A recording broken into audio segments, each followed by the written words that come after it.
चुनावी राज्य का जिक्र करते हैं, बात कर रहे हैं झारखंड की। प्रधानमंत्री नरेंद्र मोदी ने झारखंड विधानसभा के पहले फेज में होने वाली 43 सीटों पर चुनाव के लिए गढ़वा और चाईबासा में 2 रैलियां की हैं।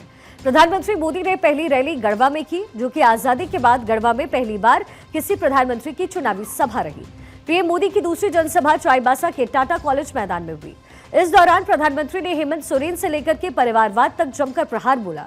उन्होंने कहा कि कुछ लोग जो यहाँ बैठे हैं वो कहते थे हमारी छाती पर झारखंड बनेगा, उनकी छाती पर झारखंड बन गया, लेकिन झारखंड के कुछ नेता उनकी गोदी में जाकर के बैठ गए। यानी प्रधानमंत्री का इशारा था लालू प्रसाद यादव और हेमंत सोरेन की ओर। मोदी ने हेमंत सोरेन का नाम लिए बिना उनके और उनके मंत्रियों के भ्रष्टाचार का लेखा जोखा पेश कर दिया। उन्होंने कहा कि मंत्री विधायक हर कोई भ्रष्टाचार में शामिल है। एक मंत्री के घर से नोटों का पहाड़ निकला। मैंने भी पहली बार नोटों का पहाड़ टीवी पर देखा।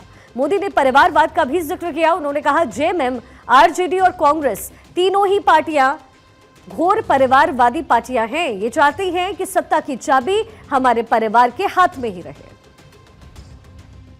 ये आपकी रोटी भी छीन रहे हैं, ये आपकी बेटी भी छीन रहे हैं और ये आपकी माटी को भी हड़प कर रहे हैं।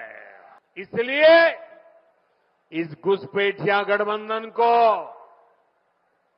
अपने एक वोट से उखाड़ फेंकना है।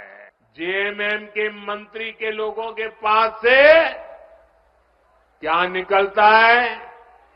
नोटों के पहाड़। क्या निकलता है? क्या निकलता है? कांग्रेस के सांसद के घरों से नोटों के पहाड़।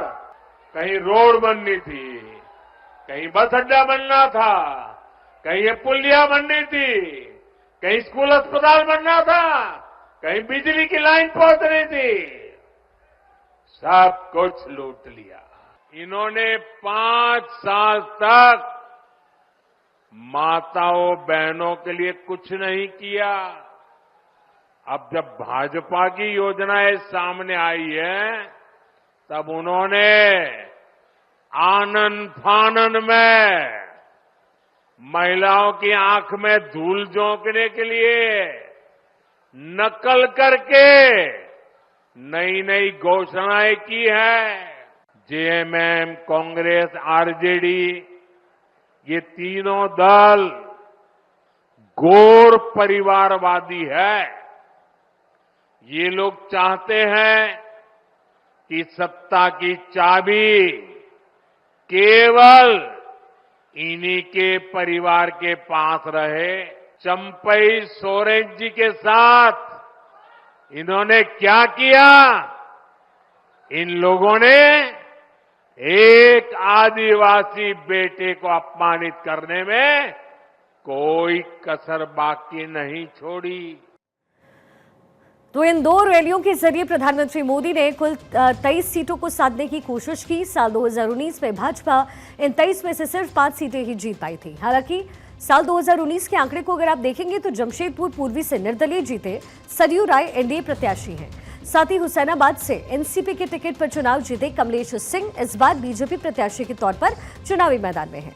पीएम मोदी ने जिस चाईबासा में सभा की है, वहां पर आदिवासी वोटर्स के साथ ही कुर्मी और अन्य पिछड़ा वर्ग के वोटर्स को साधने का प्रयास किया। कोल्हान की 14 सीटों पर औसतन 20 से 25% वोटर आदिवासी ही हैं और इसके साथ ही ईचागढ़, जुगसलाई समेत कई सीटों पर कुर्मी वोटर्स की संख्या 15 से 18% के तकरीबन है।